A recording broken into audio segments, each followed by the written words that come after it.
নমস্কার বন্ধুরা, তোমরা সবাই কেমন আছো? আশা করি অনেক অনেক ভালো আছো। একদম। তো আজকের ভিডিওটা কিন্তু অনেক বেশি important ইম্পর্টেন্ট এবং ইন্টারেস্টিং।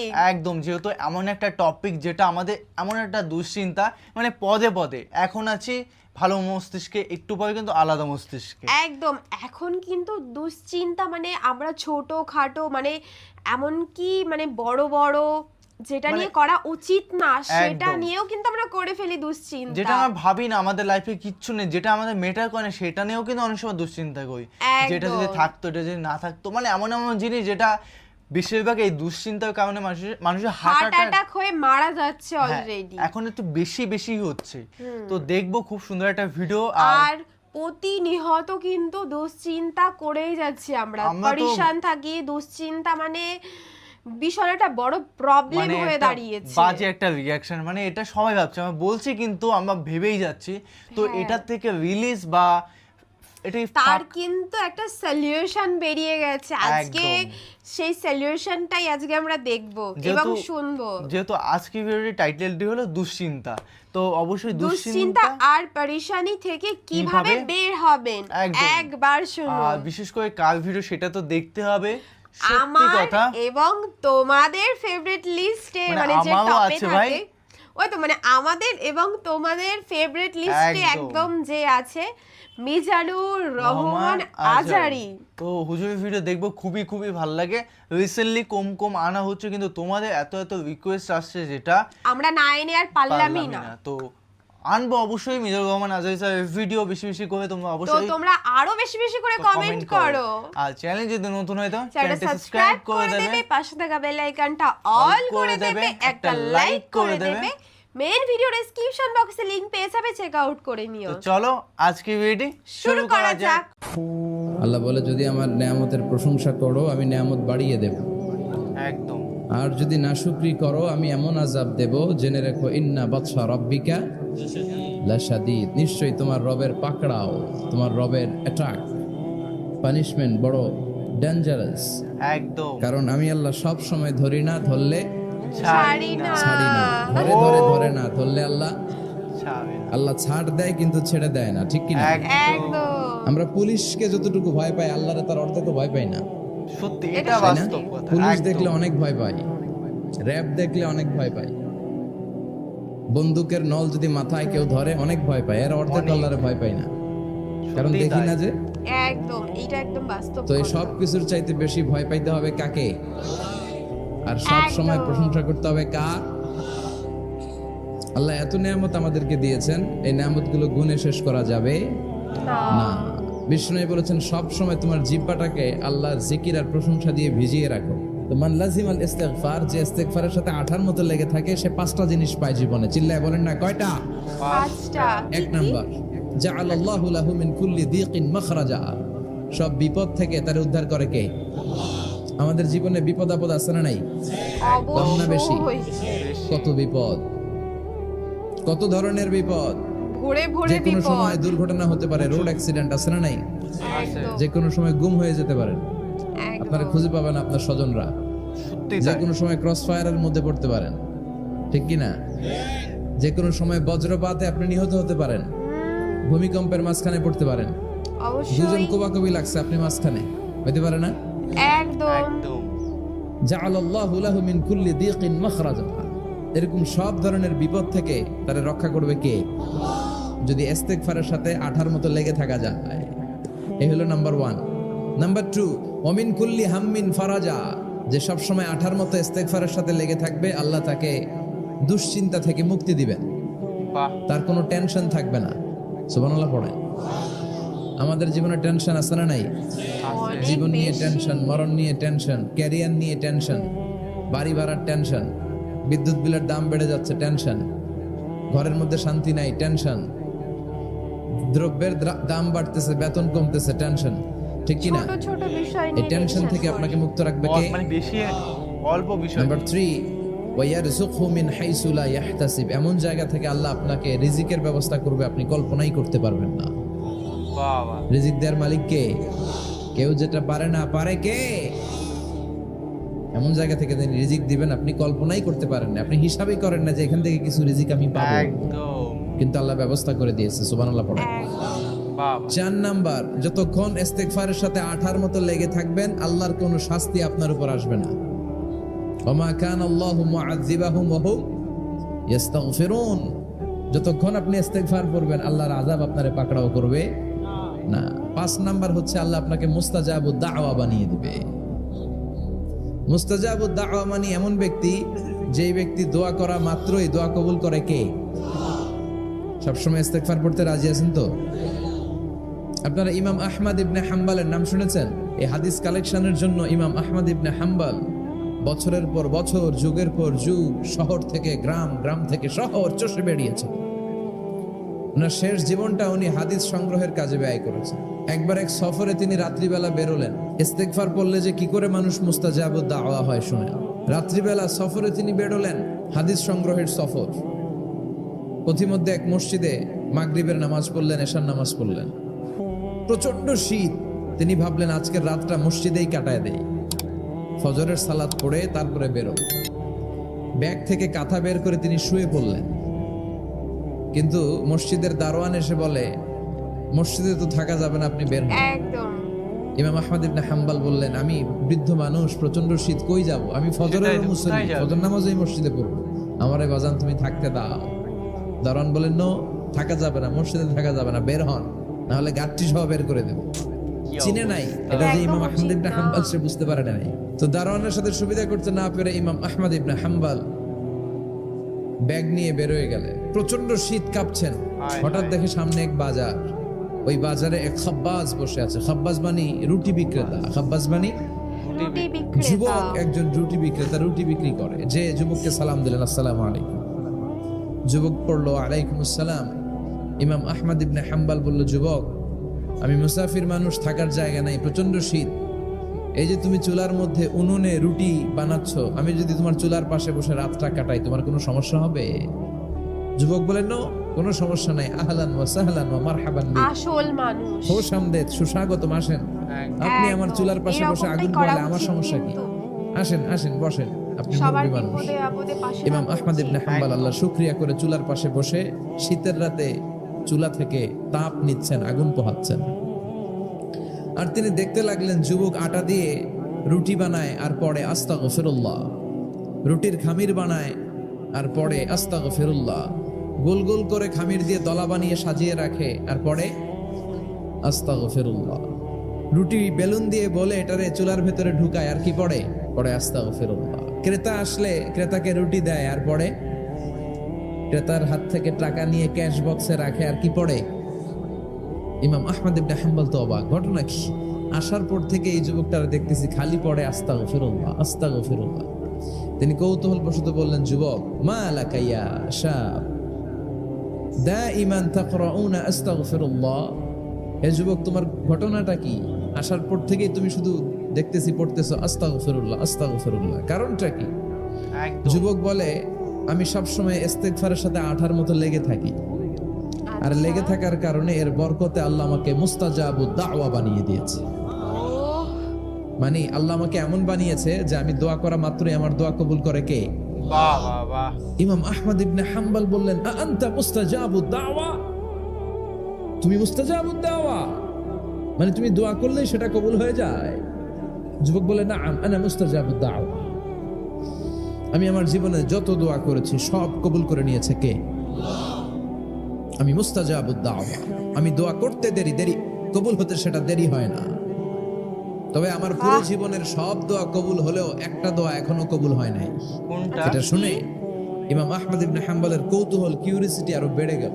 তিনি বললেন, তোমার জীবনের সব দোয়া কবুল হয়েছে, একটা দোয়া কবুল হয় নাই, কি সেই দোয়া আমারে বলো? যুবক বলে, আমার জীবনে যে দোয়াটা কবুল হয় নাই সেটা হচ্ছে, আমি আল্লাহর কাছে দোয়া করে বলেছিলাম, আল্লাহ, শুনেছি এই জামানার সবচেয়ে বড় মুহাদ্দিসের নাম হচ্ছে ইমাম আহমদ ইবনে হাম্বল, আমি যেন ওই ইমাম আহমদ ইবনে হাম্বলের কপালে একটা চুমু দিয়ে মরতে পারি, তুমি তৌফিক দিও। হায় হায় হায়, উনি কিন্তু বলেছে। ইমাম আহমদ ইবনে হাম্বল নিজেকে আর ধরে রাখতে পারলেন না, চোখের পানি ছেড়ে দিলেন। যুবককে জড়িয়ে ধরলেন আর বললেন, ইয়া শাব, আহমদ ইবনে হাম্বলের কপালে চুমু দেওয়ার জন্য আহমদ ইবনে হাম্বলের দরবারে তোমার যাওয়ার দরকার নাই, আমি চলে আহমদ এসেছি ইবনে তোমার হাম্বল দরবারে। নিজেই তোমার দরবারে ছুটে এসেছে। একদম। আনা আহমদ ইবনে হাম্বল, আমি নিজেই আহমদ ইবনে হাম্বল, চিল্লায়ে পড়েন আল্লাহু আকবার। বাহ, শুনেও শান্তি। যুবকটি চিৎকার মেরে সৈয়দনা আহমদ ইবনে হাম্বলকে জড়িয়ে ধরল। গেট থেকে আহমদ আর ইবনে হাম্বলের হাতে হাত রেখে মুসাফা করলো। কিছু নেই। আহমদ ইবনে হাম্বলের কপালে একটা চুমু এঁকে দিল আর বলল, ইয়া আহমদ ইবনে হাম্বল, এই ইস্তেগফারের কারণে আমার জীবনের সব দোয়াই কবুল হয়ে গিয়েছে। বাহ বাহ বাহ। আপনি সব সময় যদি ইস্তেগফারের সাথে লেগে থাকেন, আপনারে মুস্তাজাবুদ দাওয়া বানাবে কে? এজন্য অবসরে যখন কোনো কাজ থাকে না, বেশি বেশি ইস্তেগফার পড়া যাবে না? একদম ঈশ্বরই বললেন, লাউ কাতাআতা জিলদাক, গায়ের চামড়াগুলো কেটে কেটে রোদে শুকিয়ে যদি মায়ের পায়ের দুইটা জুতাও বানিয়ে দাও, ছোটবেলা যে দুধ খেয়েছো সেটার এক ঢোক দুধের শোধ আদায় হবে একদমই না। এজন্য মা যে কি কষ্ট সত্যি করে। কথা। এখানে বেশিরভাগই আমরা নর্মাল প্রসেসে পৃথিবীতে এসেছি, তাই না? সিজারিয়ান বেবি খুব কম, থাকলে এক দুইটা। নর্মাল প্রসেসে একটা বাচ্চাকে ডেলিভারি করতে একটা মায়ের যে কত কষ্ট হয় এটা আপনি কল্পনাই করতে পারবেন না। চিকিৎসা বিজ্ঞান করা যায় বলে একজন সুস্থ মানুষ 45 ইউনিট পেইন বা ব্যথা একজন মানুষ সহ্য করতে পারে। ব্যথার তীব্রতা বা মাত্রা যদি 45 ইউনিটের বেশি হয়, যদি ছাড়িয়ে যায়, হয় লোকটা বেহুশ হবে, নয় মরে যাবে। আমার আর আপনার মা যখন আমাদেরকে নর্মাল প্রসেসে ডেলিভারি করেছেন, হাই হাই। তখন তারা 45 না 57 ইউনিট প্লাস 57 থেকে 60 ইউনিটের পেইনও তারা ছাড়িয়ে গেছে। 57 ইউনিটেরও বেশি ব্যথা তারা সহ্য করেছে, যেটা কোনো অ্যাক্সিডেন্টে আপনার দেহের 206টা হাড্ডি আছে, তো 20টা হাড্ডি একসাথে কোনো অ্যাক্সিডেন্টে ভেঙে গেলে যত ব্যথা, তার চেয়েও বেশি ব্যথা। কি এজন্য শুনলাম। মায়ের মনে কষ্ট দেয়া যাবে না। মায়ের মনে কষ্ট দিয়ে জীবনে কেউ সফল হতে পারে নাই। সাইয়েদনা মূসা আলাইহিস সালাম আল্লাহর একবার জিজ্ঞেস করলেন, আল্লাহ মাইয়া কুনু জালিসি ইয়াউমাল কিয়ামা, আল্লাহ আমার সাথে কিয়ামতের দিন জান্নাতের সাথী কে হবে? আল্লাহ বললেন, জালিসুকা ফিল জান্নাতি জাজ্জার, তোমার সাথী হবে কিয়ামতের দিন বিচার শেষে জান্নাতে যখন ঢুকবা, তোমার সাথী হবে একজন কসাই। কসাই চিনেন? কি করে? গোশত কাটে। সাইয়েদনা মূসা আলাইহিস সালাম অবাক হলেন, ঘটনা কি? হ্যাঁ, ঘটনা কি? কসাই, আমি হইলাম নবী আর আমার সাথে জান্নাতে থাকবে? কসাই। How come it's possible? এটা কিভাবে হ্যাঁ। সম্ভব? কি করে পসিবল? আল্লাহ বললেন, নিজেই দেখে আসো এটা কেমন কসাই। সেটাই। সাইয়েদনা মূসা আলাইহিস সালাম ছদ্মবেশে কসাইয়ের দোকানে দাঁড়িয়ে রইলেন। দেখলেন স্পেশাল বিশেষ কোনো আমল নাই, কসাই শুধু গোশত কাটে, গোশত বিক্রি করে। দিন শেষে দোকান বন্ধ করে প্যাকেটের ভেতরে গোশত নিয়ে বাড়িতে রওনা হয়েছে। বাড়ির ভেতরে ঢুকে যাওয়ার পর সাইয়েদনা মূসা আলাইহিস সালাম ঘরের দরজার কড়া নাড়লেন। কসাই বলে, মান আনতা, তুমি কে? মূসা আলাইহিস সালাম বললেন, আনা মুসাফির, আমি মুসাফির, থাকার জায়গা নেই, আপনি যদি থাকার জায়গা দেন আপনার বাড়িতে থাকবো। কসাই ছদ্মবেশে বলে, আসেন। এসেছে দেখতে। বাহ। সাইয়েদনা মূসা আলাইহিস সালাম ঢুকলেন। কসাই বলে, বাহ, এই বাহ। ঘরে একটু সাহায্য থাকেন, কি করে? ওই ঘরে আমার একটু কাজ আছে। মূসা আলাইহিস সালাম বললেন, যান, কাজ সেরে আসেন। মূসা আলাইহিস সালাম খেয়াল করলেন, ওই ঘরে মাচার উপর থেকে বয়োবৃদ্ধ এক নারীকে তিনি নামিয়ে গোসল করালেন, টাওয়াল দিয়ে গা মুছিয়ে দিলেন, নতুন জামা পরিয়ে দিলেন। এরপর দোকান থেকে আনা সুন্দর গোশতের টুকরাটারে নিজ হাতে কেটে রান্না করলেন। তারপর আই। রুটি বানালেন, আর গোশত আর রুটি হাতে নিয়ে ওই মহিলার মুখে তুলে দিচ্ছেন। মহিলা খাচ্ছে, খায় আর বিড়বিড় করে কি যেন দোয়া পড়ে। সুবহানাল্লাহ পড়বেন না? ওই অসাধারণ। মহিলাকে খাওয়ানোর পরে কসাই সাইয়েদনা মূসা আলাইহিস সালামকে মেহমান হিসেবে খাবার নিয়ে আসলেন। বললেন, ও পথিক, খাবার খান, সকালবেলা আপনিও চলে যাবেন, আমিও যাব আমার দোকানে, খেয়ে আপনি ঘুমিয়ে পড়েন। মূসা আলাইহিস সালাম বললেন, ততক্ষণ পর্যন্ত তোমার আনা খাবারে আমি হাত দিব না, যতক্ষণ না তুমি বলবা ওই মহিলাটাকে। কসাই বলে, হাদিহি উম্মি, এটা আমার মা। হাদিহি উম্মি, এটা আমার মা। এই দুনিয়া এই মা ছাড়া আমার কেউ নাই, আমিও ছাড়া আমার মায়ের কেউ নাই। তাই প্রতিদিন দোকানের কাজ শেষ করে গোশত এনে রান্না করে আমার মারে আমি খাওয়াই। হাদিহি উম্মি, এটা আমার জনম দুঃখিনী মা। সাইয়েদনা মূসা আলাইহিস সালাম, বুঝলাম তোমার মা, কিন্তু তুমি যখন রুটি তোমার মায়ের মুখের ভেতরে তুলে দিচ্ছিলে, তোমার মা বিড়বিড় করে কি যেন পড়লো, কি পড়ে তোমার মা? কসাই বলে, আমার মায়ের একটা পাগলা দোয়া আছে। কি দোয়া? পাগলা। আমি জানি কশিন কালো এই দোয়া কবুল হবে না। আবেগের বশবর্তী হয়ে প্রতিদিন আমার মা আমার খেদমতে আমার উপর এত সন্তুষ্ট হয়ে যায়, এত খুশি হয়ে যায়। আমার মা প্রতিদিন বলতে থাকে, আল্লাহুম্মা জাআল ইবনি জালিসা মূসা ইয়াউমাল কিয়ামাহ। ও আল্লাহ, আমার ছেলের খেদমতে আমি এত সন্তুষ্ট, আমার ছেলের উপর আমি এতটাই রাজি খুশি। শুনেছি এই জামানার সবচাইতে বড় পয়গম্বর, বনি ইসরাইলের সবচাইতে বড় নবী, ওই নবীর নাম নাকি মূসা। ও আল্লাহ, আমি এত কিছু জানি না, এত কিছু বুঝি না, এত কিছু চাই না, তোমার দরবারে শুধু একটাই চাওয়া, একটাই ফরিয়াদ, তুমি আমার ছেলেরে কিয়ামতের দিন মূসার সাথে হাসর নসিব করে দিও। আমার ছেলে কসাই ছেলেটারে তুমি মূসার জান্নাতের সাথী বানিয়ে দিও। দারুণ। আল্লাহুম্মা জাআল ইবনি জালিসা মূসা ইয়াউমাল কিয়ামা। জালিস মানে ফ্রেন্ড, বন্ধু। আল্লাহ, জান্নাতে আমার ছেলেরে তুমি মূসার বন্ধু বানিয়ে দিও। মূসা আলাইহিস সালাম এবার বুঝতে পারলেন। তিনি বললেন, ঘটনা তো এই জায়গায় এতক্ষণে বুঝতে পেরেছি, কেন আমার সাথে মুফাসসির যাবে না, হাফেজে কোরআন যাবে না, শহীদরা যাবে না, ওলিরা যাবে না, নবীরা যাবে না, আমার সাথে জান্নাতে যাবে কসাই। এটা মায়ের দোয়া। কার দোয়া? মায়ের দোয়ার দরকার আছে না নাই? অবশ্যই। অনেক পাওয়ারফুল মায়ের দোয়াটা। বুলেট মারলে বুলেট মিস হয়, মায়ের দোয়া মিস হয়? ড্রোন হামলা করলে ড্রোন হামলা মিস হয়ে যেতে পারে, কিন্তু মায়ের দোয়া কঠিনকালে মিস হয় না। চিল্লায় বলেন ঠিক কি না? একদম। মায়ের দোয়াটাও কবুল, বদদোয়াও কবুল। ভয়ঙ্কর কিন্তু। মা দোয়া করলে কবুল হয়, কিন্তু বদদোয়া করলে কবুল হয় না। এরকম হলে it was not a big deal, এটা বড় সমস্যা ছিল না। কিন্তু দোয়া করলেও যেমনি কবুল, বদদোয়াটাও কবুল। আমাদের সমাজে এরকম অনেক ধরনের কুসংস্কার। 2 কলা খেলে 2 বাচ্চা হয়, তাই না? আসলে কি কথাটা ঠিক? বাচ্চা একটা হবে না, 2টা হবে, ছেলে হবে না মেয়ে হবে, এটা কে দেয়? আবার অনেকের মাথার চুলের মধ্যে 2টা গিট থাকে, আছে না নাই? 2 গিট থাকলে কয় তোর 2 বিয়া, 3 গিট থাকলে 3 বিয়া, গিট নাই কয় তোর বিয়া নাই, আছে না নাই? এগুলো মুসলমান বিশ্বাস করতে পারে? মুসলমান বিশ্বাস করে একজনকে, তিনি কে? নারীরা সম্মানিতা, তাদেরকে সম্মান দিতে হবে। বিশ্বনবী তাদেরকে সম্মান দিতেন। মা আয়েশাকে বিশ্বনবী সবসময় আগে সালাম দিতেন। সুবহানাল্লাহ পড়ে। বাহ বাহ বাহ, খুবই সুন্দর। মানে আজকে টপিকটা মানে মন ছুঁয়ে গেল, সিরিয়াসলি বল। মানে মনটা পুরো রিল্যাক্স, হালকা, মানে বডিতে মানে কোনো পেনই নেই বা কষ্ট নেই, মানে কোনো আকাঙ্ক্ষা নেই, মানে কোনো কিছুই নেই। হ্যাঁ, মনে হচ্ছে পবিত্র একটা দেহ, শূন্য দেহের মধ্যে একটা কোনো ক্লান্ত নেই, কোনো কষ্ট নেই, মানে অনুভব করতে পারছি এই মুহূর্তে। সত্যি কথা, খুবই খুবই সুন্দর। তোর কাছে কেমন লাগলো? আমার তো আমি পুরো মুগ্ধ, আমার এত ভালো লেগেছে। আমি তো মানে চুপচাপ শুধু ওনার কথা মন দিয়ে শুনছিলাম।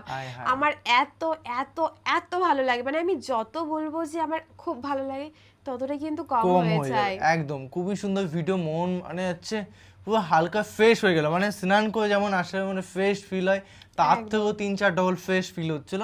খুবই খুবই সুন্দর লাগলো। তোমাদের কেমন লাগলো অবশ্যই কমেন্টে কমেন্ট করে জানাও। আর কি ধরনের ভিডিও রিঅ্যাকশন চাই সেটাও কমেন্টে জানিয়ে দিও। হুজুরদের ভিডিও প্লাস অন্য ভিডিও তোমরা রিকোয়েস্ট করতে পারো, আমরা অবশ্যই অবশ্যই আনবো। তো চলো guys, bye bye, take care.